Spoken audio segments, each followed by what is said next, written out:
498ఏకి సంబంధించి ఒక వ్యక్తి ఒక ప్రశ్న మనకు పంపించడం జరిగింది.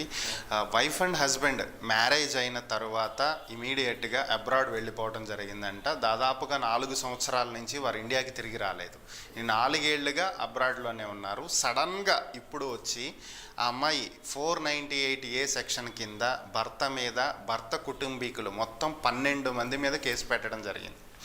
భర్త అన్న తమ్ముళ్ళు, అలాగే అక్క చెల్లెళ్ళు, వారి భర్తలు, వీరి భార్యలు, వాళ్ళ పిల్లలు, మొత్తం అందరి మీద కేసు పెట్టడం జరిగిందంట. సో ఆయన అడిగేది ఏంటంటే, 4 ఏళ్ళ తర్వాత అసలు వాళ్ళకి మాకు సంబంధం లేదు, పెళ్ళైన 1 వీక్లో వెళ్ళిపోయారు, ఇప్పుడు వచ్చి మా అందరి మీద కేసు పెట్టడం ఏంటి? ఇలా పెట్టే అవకాశం ఉందా? మాకు కాంటాక్ట్లో లేకపోయినా సరే మా మీద కేసు పెట్టొచ్చా 498A కింద? అలాగే దీని నుంచి మేము బయటపడే మార్గం ఏంటి అని అడుగుతున్నారు సార్. చాలా సింపుల్. వాళ్ళకి సంబంధం లేనప్పుడు ఆ ఎఫ్ఐఆర్లో వీళ్ళ పేరుని క్వాష్ చేసుకోవచ్చు.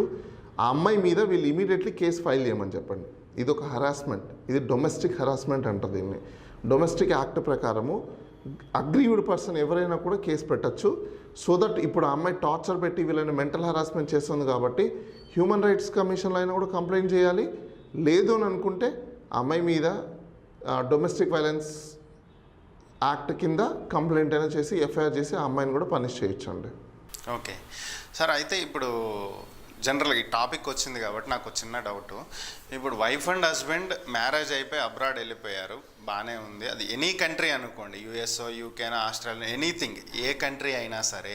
ఇప్పుడు అక్కడికి వెళ్ళిన తర్వాత రియల్గా గృహహింస గనక జరిగినట్లయితే, డొమెస్టిక్ వైలెన్స్ గనక జరిగినట్లయితే ఆ కంట్రీలో కేసు పెట్టడానికి కానీ అక్కడ చర్య తీసుకుంటానికి కానీ అవకాశం లేదా? మళ్ళీ తిరిగి ఇండియాకు వచ్చే కేసు పెట్టాలా, ఇక్కడే చర్యలు తీసుకోవాలా?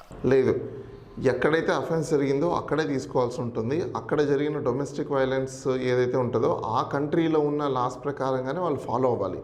అక్కడ జరిగిన వాటిని తీసుకొచ్చి ఇండియాలో కేసు పెడతానంటే అది జ్యుడిస్డిక్షన్ మెయింటైనబుల్ కాదు. ఇక్కడ వచ్చిన తర్వాత ఏమైనా జరిగి ఉంటే అలాంటి సందర్భాలలో ఖచ్చితంగా అది మెయింటైనబుల్. కానీ అక్కడ జరిగిన వాటిని తీసుకొచ్చి నేను ఇక్కడ పెడతాను అంటే అది ఎంతవరకు మెయింటైనబుల్ కాదు. అది జ్యుడిస్డిక్షన్ పాయింట్ ఆఫ్ వ్యూలో ఆ కేసు నిలబడదు.